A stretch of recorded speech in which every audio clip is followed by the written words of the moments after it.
Hello everyone. Today we are going to discuss about registration in GST. So before starting, let me clarify all the sections quoted in the video will be of CGST Act और हम हर एक section के बहुत detail में नहीं जाएंगे. I will try to provide you a summary of all the sections. So let's start. सबसे पहले हम देख लेते हैं कि GST रजिस्ट्रेशन क्यों करवाना है या what are the advantages of getting registered under GST. In order to be GST compliant, the first step is to obtain GST registration. GST registration हमें लीगली अथॉरिटी प्रोवाइड करता है कि हम अपने कस्टमर से GST कलेक्ट कर सकें और हमने अपने परचेजेस पे जो GST पे कर रखा है उस GST को एज अ ITC यूटिलाइज कर सके in order to pay our liabilities. Procedure of registration CGST act के सेक्शन 25 में मेंशन्ड है और किसको किसको रजिस्ट्रेशन करवाना है ये सेक्शन 22 और सेक्शन 24 में मेंशन्ड है. Before getting into these sections, let's discuss the nature of registration. Registration in GST is pan based and state specific, which means कि हमें हर एक स्टेट में डिफरेंट रजिस्ट्रेशन कराना कंपलसरी है. However, if a business entity wants to obtain more than one registration for its separate place of business in the same state, it has the option to do so. ये optional है. It is not compulsory that for a separate place of business in the same state, a entity is required to obtain a separate registration. But for a separate place of business in separate state, a entity is required to obtain a separate registration. When a business entity get itself registered, तो उसे एक GST identification number मिलेगा और एक certificate of registration मिलेगा. जो GST identification number मिलेगा उसे हम GSTIN भी कहते हैं, which is a 15 digit number, alpha numeric number होता है विथ आ स्टेट कोड. और ये हर स्टेट के लिए हमें अलग अलग GST रजिस्ट्रेशन नंबर प्रोवाइड किया जाएगा, क्योंकि हर स्टेट में हम अलग अलग रजिस्ट्रेशन ऑब्टेन करते हैं. ऑब्टेन करना कंपलसरी है, इसलिए हमें हर स्टेट के लिए एक अलग रजिस्ट्रेशन सर्टिफिकेट मिलेगा और एक अलग GSTIN नंबर मिलेगा. GST में एक रजिस्ट्रेशन करवाने से CGST act, UTGST act, IGST act, SGST act, सारे एक्ट में रजिस्ट्रेशन हो जाता है. हर टैक्स के लिए अलग अलग रजिस्ट्रेशन नहीं लेना पड़ता है. ओके, ये हो गया हमारा रजिस्ट्रेशन का इंट्रोडक्शन. हमने नेचर ऑफ रजिस्ट्रेशन देख लिया, हमें पता चल गया कि रजिस्ट्रेशन क्यों करवाना है और रजिस्ट्रेशन करवाने से क्या फ़ायदा होता है. Now let's move towards sections. So section की सीरीज़ में हमारा फर्स्ट सेक्शन है section 22, which tells us who all are liable to get themselves registered under GST. इसमें फर्स्ट है कि those who exceed the threshold limit. इसके discussion को अभी हम होल्ड पे रखते हैं, पहले हम नेक्स्ट 2 का डिस्कशन कर लेते हैं. Then comes the transferee who is liable to get himself registered in case of transfer of business on account of succession etc. और उसको कब से करवाना है registration? From the date of succession of business. Then comes in case of amalgamation और demerger by an order of high court, transferee is liable to get himself registered. कब से? From the date on which registrar of companies issues incorporation certificate giving effect to that order. अब हम threshold limit वाले point को देख लेते हैं. Every business entity is required to get itself registered under GST if its aggregate turnover exceeds the prescribed threshold limit. इस point को समझने के लिए हमें 2 पॉइंट समझने पड़ेंगे. द फर्स्ट इज कि एग्रीगेट टर्नओवर क्या होता है एंड द नेक्स्ट इज कि हमारी प्रिस्क्राइब्ड थ्रेशोल्ड लिमिट क्या है. ओके, तो फर्स्ट वील सी कि how we will compute aggregate turnover. In order to compute aggregate turnover,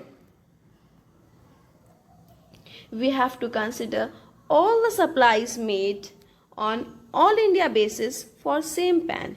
एक पैन पे पूरी इंडिया में जितनी भी सप्लाई हुई है हमको सबको इंक्लूड करना है for the purpose of calculating aggregate turnover. Aggregate turnover में हम क्या क्या इंक्लूड करते हैं? In order to calculate aggregate turnover, we will take all taxable supplies in a financial year, all exempt supplies in that year, all exports, interstate supplies और फिर इन सब को add on करके we'll get our aggregate turnover. Exempt supplies में हम इन सारी nil rated supplies, wholly exempt supply और non taxable supply भी include करते हैं। और हम क्या क्या नहीं इंक्लूड करते हैं एग्रीगेट टर्नओवर में? जो भी GST, SGST, UT GST, IGST charge होता है वो हम एग्रीगेट टर्नओवर में नहीं इंक्लूड करते हैं। कंपनसेशन सेस नहीं इंक्लूड करते हैं। और अगर कोई भी इनवर्ट सप्लाई है जिस पे हमने टैक्स पे कर रखा है अंडर रिवर्स चार्ज, तो इस इनवर्ट सप्लाई को भी हम अपने एग्रीगेट टर्नओवर में नहीं इंक्लूड करते हैं। ये तो बहुत लॉजिकल है ना कि वो हमारी इनवर्ट सप्लाई है, though we have paid tax on it, लेकिन हमने उसमें आरसीएम में टैक्स पे कर रखा है। वो हमारी इनवर्ट सप्लाई है, हमारी आउटवर्ड सप्लाई नहीं। हम एग्रीगेट टर्नओवर में अपनी सारी आउटवर्ड सप्लाई ही इंक्लूड करते हैं।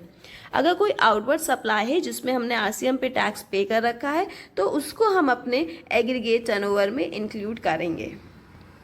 Okay, So after determining the aggregate turnover, we will now see कि applicable threshold limit क्या है जिससे हमें अपनी aggregate turnover को कंपेयर करना है in order to determine कि हमें registration लेना compulsory है या नहीं है।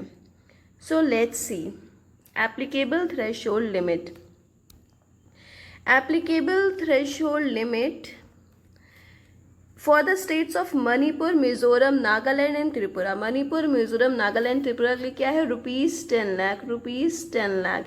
मणिपुर, मिजोरम, नागालैंड, त्रिपुरा, हम इसको कैसे याद कर सकते हैं? M²NT से हम याद करते हैं मणिपुर, मिजोरम, नागालैंड, त्रिपुरा। इसकी थ्रेशोल्ड लिमिट क्या है? इसकी थ्रेशोल्ड लिमिट है 10 लाख। उसके बाद क्या है? उसके बाद है अरुणाचल प्रदेश, मेघालय, सिक्किम, उत्तराखंड, पुडुचेरी एंड तेलंगाना। इसकी थ्रेशोल्ड लिमिट क्या है? इसकी थ्रेशोल्ड लिमिट है ₹20 लाख।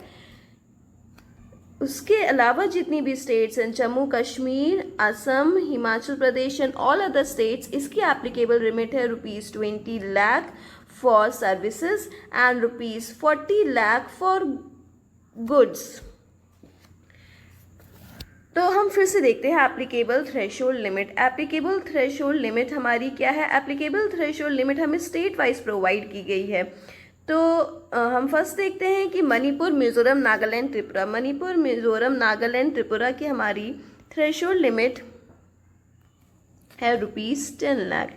किसके लिए? दोनों के लिए, गुड्स प्लस सर्विस दोनों के लिए हमारी एप्लीकेबल थ्रेशोल्ड लिमिट है ₹10 लाख।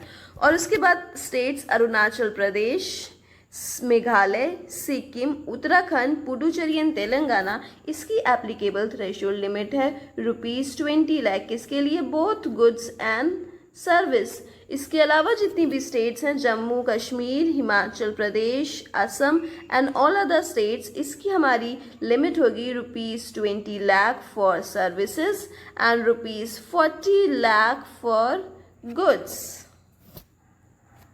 हम इस लिमिट को अपना जो भी एग्रीगेट टर्नओवर लिखना है उससे कंपेयर करेंगे और हमारा एग्रीगेट टर्नओवर हमारे इस लिमिट को एक्सीड करता है तो फिर हमें रजिस्ट्रेशन लेना कंपलसरी है, और एक्सीड नहीं करता है तो हमें रजिस्ट्रेशन लेना कंपलसरी नहीं है। तो अभी हमने देख लिया कि हम अपना एग्रीगेट टर्नओवर कैसे डिसाइड करेंगे और उस एग्रीगेट टर्नओवर को हम जिससे कंपेयर करेंगे वो एप्लीकेबल थ्रेशोल्ड लिमिट क्या है। This almost sums up our section 22। अब इसके अलावा हम कुछ फैक्ट्स देख लेते हैं सेक्शन 22 से रिलेटेड कि सपोज एक पर्सन है, सपोज एक पर्सन है और वो जो है गुड्स सप्लाई करता है, वो किस में डील करता है, गुड्स में डील करता है बेसिकली, और उसकी एग्जेम्पशन लिमिट ₹40 लाख है जो उसके लिए एप्लीकेबल है। लेकिन वो साथ में लोन भी प्रोवाइड करता है जिससे उसकी इंटरेस्ट इनकम भी होती है, उसकी आउटवर्ड सप्लाई इंटरेस्ट की भी होती है, तो वो सर्विस भी देता है। तो क्या उसकी लिए एप्लीकेबल लिमिट 40 लाख ही रहेगी या 40 लाख से कम हो जाएगी? तो इसके लिए एक एग्जेम्पशन प्रोवाइड किया गया है कि अगर कोई पर्सन है और वो गुड्स में डील करता है और उसकी लिमिट 40 लाख से कम है, लेकिन वो सर्विस प्रोवाइड करता है और सर्विस में सिर्फ लोन देता है जिसकी इनकम डिस्काउंट से होती है या इंटरेस्ट से होती है, तो फिर जो है उसके लिए एक्सक्लूसिव गुड्स की जो लिमिट है ₹40 लाख ही लगेगी, सर्विस लाख वाली लिमिट नहीं लगेगी। ओके तो अब इसके अलावा हम एक और एग्जेम्पशन है जो देख लेते हैं। ये एग्जेम्पशन भी ₹40 लाख की जो लिमिट है उसी के लिए है कि कोई पर्सन है अगर, और वो जो है किस में डील करता है, वो एंगेज्ड है सप्लाई ऑफ आइसक्रीम में, आइसक्रीम सप्लाई करता है, या फिर क्या सप्लाई करता है, एडिबल आइस कोई भी है वो सप्लाई करता है, उसका सप्लायर है, एडिबल आइस का सप्लायर है, या फिर क्या सप्लाई करता है, वो सप्लाई करता है पान मसाला, पान मसाला सप्लाई करता है, या फिर टोबैको के मैन्युफैक्चरिंग वगैरह में डील करता है, टोबैको का मैन्युफैक्चर है, तो फिर इसके लिए दो ये जो है क्या है, ये गुड्स का सप्लायर है, लेकिन इसके लिए एप्लीकेबल थ्रेशोल्ड लिमिट हरदम ₹20 लाख या फिर और ₹10 लाख ही रहेगी। इसके लिए 40 लाख की जो लिमिट होती है वो एप्लीकेबल नहीं होगी। ठीक है, ये एग्जेम्पशन हमने देख लिया। अब हम एक और चीज़ देख लेते हैं कि अगर कोई सप्लायर है और उसका प्लेस ऑफ बिजनेस जो है मणिपुर है, ये जो है गुड्स में डील करता है ये सप्लायर, ठीक है, ये गुड्स में डील करता है, इसका एक प्लेस ऑफ बिजनेस जो है मणिपुर है और सेकंड प्लेस ऑफ बिजनेस जो है वो यूपी में है। तो अब इसके लिए हमारी थ्रेशोल्ड लिमिट क्या रहेगी? अगर कोई हमारा स्पेशल कैटेगरी स्टेट्स का है तो फिर हम उसकी जो है हरदम जो एप्लीकेबल थ्रेशोल्ड लिमिट है वो स्पेशल कैटेगरी वाली हो जाएगी। तो इस केस में जो डीलर है उसकी एप्लीकेबल थ्रेशोल्ड लिमिट ₹10 लाख होगी, ना कि ₹40 लाख। ठीक है, हमने ये केस भी देख लिया। अब हम कुछ एग्जाम्पल्स देख लेते हैं, तो इससे हमें ये कंफर्म हो जाएगा कि हमें सेक्शन 22 समझ में आ गया है और हम उसकी एप्लीकेबिलिटी को अपने प्रैक्टिकल लाइफ में कैसे जो है अप्लाई करते हैं। ठीक है, तो इसके लिए हम पहले एक एग्जाम्पल ले लेते हैं कि एक मिस्टर पी हैं, ये किस में डील करते हैं, ये गुड्स में डील करते हैं, ये सप्लायर ऑफ गुड्स हैं। किसके सप्लायर? ये शूज़ सप्लाई करते हैं।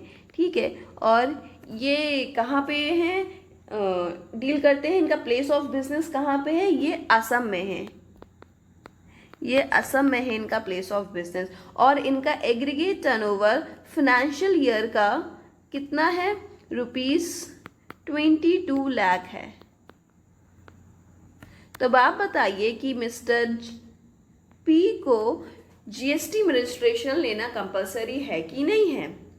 तो हम लोग ने देखा था कि जो थर्ड कैटेगरी थी जिसमें असम आ रहा था उसमें एप्लीकेबल थ्रेशोल्ड लिमिट हम लोग की क्या थी? अगर गुड्स में डील करता है तो हम लोग के ₹40 लाख था, और अगर वो सर्विस में डील करता है तो हम लोग के ₹20 लाख था। सिंस मिस्टर पी का एग्रीगेट टर्नओवर 20 लाख है which is less than applicable limit of ₹40 lakh, तो हमें रजिस्ट्रेशन लेना कंपलसरी नहीं है। ठीक है, लेकिन अभी हम देखते हैं कि जैसे इस वाले केस में था कि मिस्टर पी जो है वो डील कर रहे थे किसमें? शूज़ में। अब हम कहें कि मिस्टर पी जो है हमारे शूज़ में नहीं डील करते हैं, मिस्टर पी हमारे डील करते हैं आइसक्रीम में। ये क्या है? आइसक्रीम की डीलर हैं। तो फिर बताइए हमें रजिस्ट्रेशन लेना कंपलसरी है कि नहीं है? तो क्योंकि हम लोग ने ये देखा था कि आइसक्रीम का जो सप्लायर होता है वो एक्सेप्शन में होता है और उसके लिए ₹40 लाख वाली जो लिमिट होती है वो एप्लीकेबल नहीं होती है। तो फिर उसके अकॉर्डिंग ₹20 लाख की जो लिमिट है वो एप्लीकेबल होगी, क्योंकि ये असम में प्लेस ऑफ बिजनेस है इसका, तो फिर 20 लाख, अब क्या है जो एग्रीगेट टर्नओवर है वो 22 लाख है और वो ज़्यादा है 20 लाख से, तो फिर क्या हमें रजिस्ट्रेशन लेना कंपलसरी होगा, हमें रजिस्ट्रेशन लेना पड़ेगा। ठीक है। अगर इसके अलावा हम देखें कि जैसे अब हम कह दें कि वो आइसक्रीम डीलर नहीं है, वो कोई जो है शूज़ ही, हम वापस ले लेते हैं कि वो शूज़ ही बेचता है, लेकिन कहाँ पे बेचता है, अब हम देखेंगे कि वो असम में नहीं बेचता है, वो बेचता है यूपी में, या यूपी नहीं लेते हैं हम लोग, ले लेते हैं कि वो त्रिपुरा में रजिस्टर्ड है। क्या कर रहा है, वो त्रिपुरा में जो है रजिस्टर्ड नहीं है, सॉरी, वो त्रिपुरा में गुड्स में डील कर रहा है, शूज़ बेचता है, तो फिर उसे रजिस्ट्रेशन लेना कंपलसरी है कि नहीं है। तो त्रिपुरा की लिमिट क्या है, अब ये लिमिट हम लोग हटा देंगे, क्योंकि त्रिपुरा की जो एप्लीकेबल थ्रेशोल्ड लिमिट है वो रुपीस जो है 10 लाख है। किसके लिए है, गुड्स के लिए भी यही है और जो है सर्विस के लिए भी यही है। और जो हमारा एग्रीगेट टर्नओवर है वो 22 लाख है, which is more than the applicable threshold limit of rupees 10 lakh, तो हमें रजिस्ट्रेशन लेना पड़ेगा, रजिस्ट्रेशन लेना कंपलसरी है अब मिस्टर पी के लिए। आई होप अब आपको क्लियर हो गया होगा कि हमें किस केस में रजिस्ट्रेशन लेना है और किस केस में रजिस्ट्रेशन लेना नहीं है।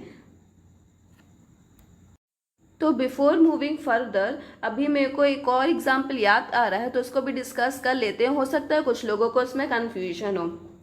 सपोज मिस्टर बी एक पर्सन है, ठीक है, और ये किस में डील करते हैं, ये टैक्सेबल गुड्स में डील करते हैं, टैक्सेबल गुड्स में डील करते हैं, कहाँ पे करते हैं, यूपी में करते हैं, ठीक है। इसके अलावा वो नॉन टैक्सेबल गुड्स में भी डील करते हैं, नॉन टैक्सेबल गुड्स में भी डील करते हैं, कहाँ पे करते हैं, इसको ले लेते हैं हम लोग कि वो लोग किस में करते हैं, नागालैंड में करते हैं, नॉन टैक्सेबल गुड्स में वो नागालैंड में डील करते हैं। अब हम लोग इसमें देख लेते हैं, नागालैंड को देख के आपको याद आना चाहिए कि जो है ये क्या है, ये स्पेशल कैटेगरी स्टेट है और UP non special category state है। और क्या डिफरेंस है इसमें कि यूपी में हम लोग टैक्सेबल गुड्स में डील कर रहे हैं और ये किस में कर रहे हैं, नॉन टैक्सेबल गुड्स में डील कर रहे हैं। यूपी में हम लिख देते हैं कि इनका क्या है, इनका टर्नओवर जो है हमारा रुपीस 34 लाख का है फाइनेंशियल ईयर में, और नागालैंड में हमारा टर्नओवर क्या है, रुपीस 8 लाख का है। कितना है, रुपीस 8 लाख का टर्नओवर है हमारा। तो पहले हम डिटरमाइन कर लेते हैं कि हमारा एग्रीगेट टर्नओवर कितना हो रहा है। हमारा aggregate turnover in financial year कितना हुआ, 34 रुपीस 8 इक्वल्स टू 42 लाख। कितना टर्न हो गया हमारा एप्लीकेबल टर्नओवर, एग्रीगेट टर्नओवर उस ईयर का रुपीस 42 लाख हो गया, क्योंकि जब भी हम लोग एग्रीगेट टर्नओवर डिटरमाइन करते हैं तो हमने पढ़ रखा है कि हम लोग टैक्सेबल गुड्स भी इंक्लूड करते हैं उसमें, और जो एग्जेम्प्ट कैटेगरी के गुड्स आते हैं जिसमें नॉन टैक्सेबल गुड्स भी आते हैं, दोनों को ऐड करके अपना एग्रीगेट टर्नओवर निकालते हैं। तो हमने निकाल लिया। अब हम डिटरमाइन करेंगे कि इस एग्रीगेट टर्नओवर को हमको किससे कंपेयर करना है, मतलब कि उसके लिए एप्लीकेबल थ्रेशोल्ड लिमिट क्या होगी। तो यहीं पे इसका ट्विस्ट है। देखिए, अगर ये नॉर्मल होता कि दोनों में टैक्सेबल गुड्स में डील कर रहे होते, यहाँ पे यूपी में भी हम टैक्सेबल गुड्स में डील कर रहे होते और नागालैंड में भी हम टैक्सेबल गुड्स में ही डील कर रहे होते, तो फिर हमारी applicable threshold limit special category state की लिमिट हो जाती है। लेकिन क्योंकि मिस्टर भी जो है यूपी में टैक्सेबल गुड्स में डील कर रहे हैं और नागालैंड में नॉन टैक्सेबल गुड्स में डील कर रहे हैं, तो हमारे लिए यहाँ पे जो एप्लीकेबल थ्रेशोल्ड लिमिट होगी वो रुपीस 10 लाख नहीं होगी, बल्कि रुपीस 10 लाख नहीं होगी। वो हमारे लिए क्या रहेगी, क्योंकि हम गुड्स की डील है तो हमारे लिए वो रुपीस 40 लाख ही रहेगी, वो रुपीस 40 लाख ही रहेगी। और क्योंकि हमारा जो एप्लीकेबल एग्रीगेट टर्नओवर है वो हमारी एप्लीकेबल थ्रेशोल्ड लिमिट से ज़्यादा हो रहा है, तो हमें रजिस्ट्रेशन लेना पड़ेगा, रजिस्ट्रेशन लेना कंपलसरी है।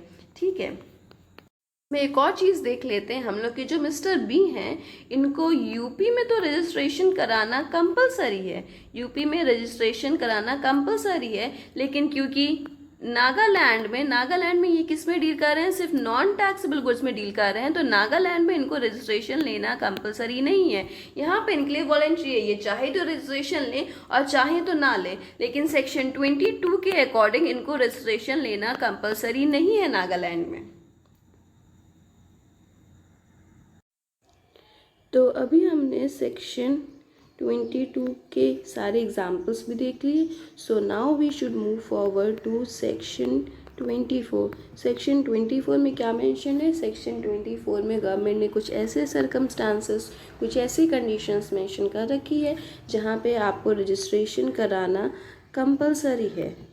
इवन आफ्टर जब हम रजिस्ट्रेशन की कोई भी कंडीशन जो हमने सेक्शन 22 में देख रखी थी वो फुलफ़िल नहीं करते हैं, तब भी हमको रजिस्ट्रेशन कराना पड़ेगा। हम उसमें से कोई भी कंडीशन फुलफ़िल करते हैं या कोई भी सर्कमस्टांसेस में या कोई भी ट्रांजैक्शन ऐसा करते हैं जो सेक्शन 24 में मेंशनड है, तो हमें कंपलसरी रजिस्ट्रेशन लेना पड़ेगा। हो सकता है कि हमारा एग्रीगेट टर्नओवर हमारी थ्रेशोल्ड लिमिट से कम हो, लेकिन फिर भी हमें रजिस्ट्रेशन लेना पड़ेगा।